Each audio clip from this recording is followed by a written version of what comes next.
नमस्कार, मी संदीप काळे साम टीव्हीच्या या खास कार्यक्रमात आपलं मनपूर्वक स्वागत करतो। मी वेगवेगळ्या तरुणांशी संवाद साधतोय। रोज आपण पाहत आहेत साम टीव्हीच्या माध्यमातून आणि आज सुद्धा मी अशाच बहारलेल्या तरुणांशी मुक्तपणे संवाद साधणार आहे।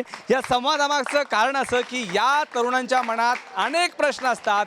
ती प्रश्न कशा पद्धतीनं सोडवल्या गेल्या पाहिजे, कुठल्या वेगवेगळ्या यंत्रणेला कामाला लावणं गरजेचं आहे आणि ते काम कशा पद्धतीने असलं पाहिजे, या आणि अशा वेगवेगळ्या प्रश्नावर आपण या तरुणांशी चर्चा करणार आहोत। मी तुमच्यापासून सुरुवात करतोय। मला तुम्ही सांगा, निवडणुका येऊ लागल्यात, लोकशाही सक्षम करण्यासाठी ह्या निवडणुका किती महत्त्वाच्या आहेत, तुम्ही काय सांगाल? आजच्या युगात जर बघायला गेलं तर आजची जी व्यवस्था आहे ती खूप उलगडलेली किंवा बोलू शकतो की ज्याच्यामध्ये बॅलन्स नाही आहे। हा बॅलन्स येण्यासाठी मला असं वाटतं की कुठलीतरी युवा शक्ती यामध्ये येणं गरजेचं आहे। मतदानाची टक्केवारी वाढली पाहिजे, यासाठी तरुण वर्गाला आकर्षित केलं पाहिजे। तसेच कुठल्या ग्रामीण एरियामध्ये मतदान कमी होते का, शहरी विभागामध्ये मतदान कमी होते, ज्या विभागामध्ये का मतदान कमी होते त्याच्यावर जाणीवपूर्वक विचार करून त्यातला विकास कुठला आहे का, ग्रामीण विकास कुठला आहे का, काय समस्या आहेत त्या प्रत्येकाने सरकारने जाणून घ्यायला पाहिजे। जो कोणी पण येईल याच्या पुढे मतदानाची टक्केवारी कशी वाढेल याच्यावर प्रत्येकाने भर देण्याचा प्रयत्न केला पाहिजे। आज का जो भारत का हालात है देखेंगे तो बहुत ख़राब है। आज कल लड़कियों को हम लोग वैसा हमारा कानून नहीं है लड़कियों को एकदम प्रोटेक्शन दे। मतलब आजकल जहाँ भी देखो लूटमारी, ऐसे रेप के केसेस ज़्यादा आ रहे हैं। हमारी सरकार को इसके बारे में कुछ करना चाहिए, इसके बारे में कड़क रूल लागू करना चाहिए। आए दिन आजकल बलात्कार हो रहे हैं और हमारे कुछ नियम को बदलना चाहिए, इनके ऊपर बुरा थोड़ा हार्ड रूल लागू करना चाहिए। सरकार मग कुठलंही येवो, त्या सरकारकडनं या प्रत्येक विद्यार्थ्याला, तरुणाला मोठ्या अपेक्षा आहेत आणि त्या अपेक्षा सोडवण्यासाठी येणारं प्रत्येक सरकार, येणारा प्रत्येक राजकारणामध्ये असणारा व्यक्ती कसा त्या अपेक्षा पूर्ण करतो हे आपल्याला बघायचं आहे। आपण इतरही तरुणांना विचारूया की त्यांच्या मनामध्ये लोकशाही आणि या निवडणुकीच्या अनुषंगाने कुठले कुठले प्रश्न आहेत, कशा पद्धतीने त्यांना निवडणुका अपेक्षित आहेत। आपण अनेक वेळा बघतो की निवडणुकीवर इतका सगळा पैसा खर्च होतो। हाच पैसा जर ग्रामीण भागामध्ये खर्च झाला तर मला वाटतं आणि या तरुणाईला सुद्धा तेच वाटत असेल की इथला ग्रामीण भागातला प्रत्येक प्रश्न सॉल्व झाल्याशिवाय राहणार नाही। मला तुम्हाला विचारायचं, मला तुम्ही सांगा, आजही ग्रामीण भागामध्ये खूप सगळे प्रश्न आहेत, असं असतानाही निवडणुकीच्या माध्यमातून जो काही पैसा खर्च होतो ती किती गंभीर बाब आहे, तो पैसा खर्च व्हायला पाहिजे का? तुम्ही याकडे कसं बघता, काय सांगाल? इलेक्शन के टाइम जो दुनिया भर के खर्चे किए जाते हैं एडवर्टीजमेंट पर और दूसरे प्रचारों में, वो सब अगर डेवलपमेंट में लगाया जाए यानी आवाम की भलाई के लिए लगाया जाए तो उससे देश की तरक्की होगी। और ये नेताओं को इस पर गौर करना चाहिए कि इतना पैसा जो फजूल खर्च किया जाता है। खऱ्या अर्थाने निवडणूक हा एक प्रकारचा उत्सवच असतो, पण त्याच्यावर केला जाणारा खर्च हा महत्त्वाचा नसून सरकारने काही ठराविक रक्कम ठरवलेली राहते प्रत्येक उमेदवाराला की त्यांनी एवढ्या प्रमाणामध्ये खर्च हा केला पाहिजे असतो। पण तरीसुद्धा हे जे उमेदवार असतात ठराविक रकमेपेक्षा जे जास्त खर्च करतात तो सर्व काळा पैसा असतो। म्हणून सरकारने सर्वप्रथम या काळ्या पैशावर त्यांनी पहिले बंदोबस्त केला पाहिजे। आता जरी त्यांनी अपेक्षेपेक्षा जरी जास्त त्यांनी खर्च केला तर तो खर्च ग्रामीण भागावर ते करतीलच असं नाही, कारण का तो संपूर्ण काळा पैसा राहतो। त्याच्यामुळे या सर्व खर्चांवर आपण असं म्हणतो की इलेक्शन कमिशन बारकाईने नजर ठेवलेले असतात, पण तरीसुद्धा ज्यावेळेस आपण ग्राउंड लेवलवर गेलं राहतो तरीसुद्धा अनेकांच्या घरी वोट फॉर नोट हे आपल्याला बघायला मिळतं। नोटांच्या मोबदल्यात वोट खरेदी केलेलं असतं।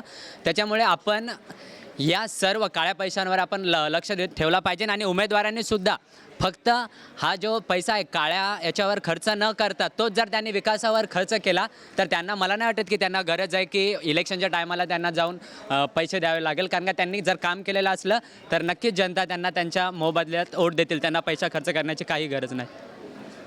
भारत स्वतंत्र झाला असला तरी पण गरिबांना त्यांचे अधिकार मिळालेले नाही आहेत अजून।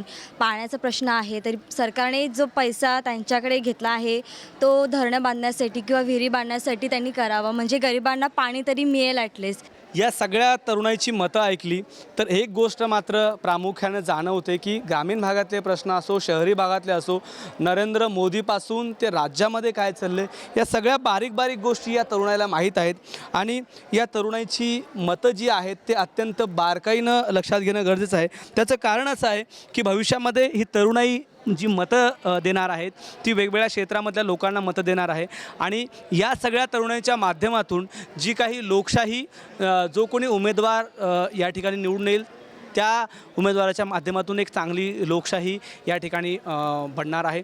तरुणांसोबत महिला आणि युवतीचंसुद्धा या लोकशाही घडवताना एक मोठं स्थान आहे.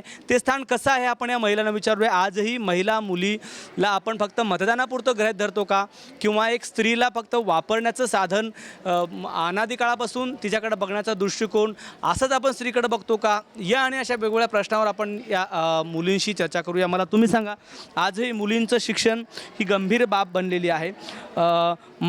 राजकारणामध्ये पण अनेक महिला आपण पाहतो की महिला फार कमी राजकारणामध्ये अशी परिस्थिती आहे. लातूरचं गिरी प्रकरण असेल, तशा सगळ्या चुकीच्या पद्धतीमुळं कदाचित महिला राजकारणात येत नसेल. तुम्ही याकडे कसं पाहता? महिला शिक्षणापासून ते महिलाचे अनेक प्रश्न सोडण्यापासून ती राजकारणात येईपर्यंत असे अनेक जे काही प्रश्न समाजामध्ये पडले आहेत त्याकडे तुम्ही कसं पाहता आणि काय नेमकं तुमचे उत्तर आहे की कशा पद्धतीनं महिला राजकारणात येतील, काय सांगाल? महिला आणि राजकारण बहुतेकांना वाटतं की आपण जरी राजकारणात गेलो तरी आपल्याला काय जास्त सपोर्ट मिळणार नाही किंवा त्यांच्या घरच्यांचा सपोर्ट असायला हवा. ज्याप्रमाणे शिक्षण आता खूप फॅसिलिटी अवेलेबल आहेत स्पेशली मुलींसाठी वगैरे, तर सर्वांनी शिक्षणाकडे जरा जास्त फोर्स करावं. शिक्षण घेऊन काहींची अशी इमेज असते का शिक्षण घेतलं की आपल्याला जाऊ द्या, की आपल्याला डायरेक्ट लग्न करतील आणि लग्न झाल्यावर आपल्याला सासरची नोकरी करू देतील की नाही, यासाठी पण बहुतेक मुली शिक्षणाकडे असं दुर्लक्ष करतात. जरी आता डिग्री वगैरे घ्यायची असेल तर ते नावापुरताच घेऊन ठेवतात. आणि राजकारणात जायचं म्हटलं तर स्त्रियांनी राजकारणातही पुढे पाऊल उचलायला पाहिजे की आणि प्रगतीकडे लक्ष द्यायला पाहिजे. दिल्लीपासून गल्लीपर्यंत आपण अशी अनेक उदाहरणे घेतली जिथं महिला मुलगी सुरक्षित नाहीत अशी परिस्थिती आहे. म्हणूनही ज्याप्रमाणे आपली सगळी त्या काळाची त्यांनी केलेली जी काही पद्धती होती महिलांविषयी ती आज नाही आहे, पण महिलांच्या या सगळ्या वागणुकीमध्ये आजही बदल झाला आहे अशातली भाग नाही आहे. महिला तशीच का राहिली आहे त्यामागं कदाचित पुरुषी संस्कृती कारणीभूत असेल आणि त्या पलीकडे जाऊन त्यांना न मिळणारं शिक्षण. आजही ग्रामीण भागामध्ये मुलींचं शिक्षण टक्केवारी अत्यंत कमी आहे. ही टक्केवारी महाराष्ट्रात वाढण्यासाठी अनेक योजना राबवल्या, पण त्या योजना कागदावरच राहिल्या गेल्यात. केवळ ही एकच योजना नाही, तर अशा अनेक योजना ज्या आहेत की ज्या कागदावर राहिल्या, ज्यांचा पैसा खूप मोठ्या प्रमाणात खर्च होतो पण तो प्रत्यक्षात सर्वसामान्यांसाठी अंमलात आणला जात नाही. मला तुम्हाला विचारायचं, मला तुम्ही सांगा, आजही अनेक योजना सरकारच्या कागदावर असतात, त्यासाठी पैसा खर्च होतो, त्या अनुषंगाने कामं कुठं होत नाहीत. प्रत्येक योजना सर्वसामान्याकडे येण्यासाठी काय करायला पाहिजे? तुमच्या नेमक्या सरकारकडे काय सूचना असतील? सर्वसामान्य माणसाला सरकारच्या प्रत्येक योजनांचा कसा फायदा मिळेल, काय सांगाल? गवर्नमेंट पॉलिसी इतनी लागू कर रही है, इतनी इशू कर रही है गवर्नमेंट पॉलिसी, बट ये फार्मर्स और जितने भी पॉलिटिक्स के जरिए जरिए पहुंच नहीं पा रही है सब पॉलिटिक्स. और ये जो जितने भी इश्यूज़ कर रही है गवर्नमेंट स्कीम इशू कर रही है, बट ये फार्मर्स लोग को बेनिफिट नहीं हो पा रही है, ना फार्मर लोग तक पहुंच पा रही है, ना बीच में ही ख़त्म हो जा रही है. ना फार्मर्स आज तक तरक्की कर पा रहे हैं, ना तरक्की हो रही है बिकॉज ऑफ दिस और पॉलिसीज़. ना कुछ हो पा रहा है, ना आगे तरक्की हो पाएगी, ना तरक्की होने देगा आज के टाइम के पॉलिटिशियन. गवर्नमेंट आज जो भी स्कीम लेकर आ रही है वो सिर्फ कागज़ तक ही महदूद रह जा रही है. इसकी एक वजह है अगर ये पॉलिसी जो भी है गरीबों तक पहुँचे तो इसका फ़ायदा ज़रूर गरीबों को होगा, लेकिन ये बीच ही में रह जा रही है. इसकी वजह से गरीबों का बहुत नुकसान हो रहा है. अगर ये तमाम चीज़ गरीबों तक पहुँच जाए तो उनको बहुत से बेनिफिट मिलेगा, जिसकी वजह से तरक्की होगी और बहुत से फ़ायदे उनको होंगे. लेकिन आज गरीबों को यही नहीं मालूम, सिर्फ कागज़ तक ही रह गई है. कोई भी पॉलिसी कागज़ तक ही महदूद रह गई है. अगर ये तमाम चीज़ गरीबों तक आएगी और इनको इसका बेनिफिट मिलेगा तो ज़रूर तरक्की होगी. महाराष्ट्रामध्ये अनेक उदाहरणं आपण पाहिली की ज्या योजना कागदावर राहतात, या संदर्भातली उदाहरणं. ग्रामीण भागामधल्या कुठल्याही योजना असो, वीर पूर्ण भरण्यासारखी योजना, वीर चोरीला गेल्याचे प्रकरण महाराष्ट्र आपण पाहिले. शेतकऱ्यांसंदर्भातल्या कुठल्याही योजना घ्या, त्या आजही कागदावर आहेत. त्याची कारणं असं की त्या योजना कुठं गेल्या, त्या योजनेचा पैसा आला तसा कुठं जिराला याची माहिती सरकारकडे आहे. मात्र सर्वसामान्यांचा पैसा हडप करण्याचं जे षडयंत्र या महाराष्ट्रात रचलं जातं त्याचे उत्तम उदाहरणं आपल्याला अनेक ठिकाणी पाहायला मिळतील. आपण इतरही विद्यार्थ्यांना विचारूया याच प्रश्नाच्या अनुषंगाने असलेला प्रश्न, तो म्हणजे शेतकऱ्यांच्या आत्महत्याचा. गरिबांपर्यंत योजना पोहोचत नाहीत, शेतकऱ्यांपर्यंत योजना पोहोचत नाहीत आणि म्हणूनच विदर्भ असेल, मराठवाडा असेल किंवा कोकणामधला काही भाग असेल जिथं शेतकऱ्यांच्या आत्महत्या खूप वाढत आहेत, या आत्महत्या वाढण्यामागे काय कारण आहेत हे आपण या विद्यार्थ्यांना विचारूया. मला तुम्ही सांगा की आजही मराठवाड्याचा भाग असो किंवा विदर्भातला शेतकऱ्यांच्या आत्महत्या खूप वाढत आहेत. तुम्ही याकडे कसं बघता? या आत्महत्या कमी होण्यासाठी सरकारने काय पावलं उचलले पाहिजेत असं तुम्हाला वाटतं? काय सांगाल? विदर्भामध्ये शेतकऱ्यांच्या आत्महत्येचं प्रमाण सध्या खूपच वाढत आहे. विदर्भामधील बदलणारे वातावरण यामुळे गारपीट होते. गारपीटग्रस्तांना मदत केली जात नाही किंवा आणि ज्या भागामध्ये गारपीट झाली त्या भागासाठी सरकारकडून मदत मान्य केली गेली होती, पण ते पैसे विदर्भग्रस्त जे पीडित आहेत त्यांना ती मदत पोचली नाही. ह्याचं कारण काय आणि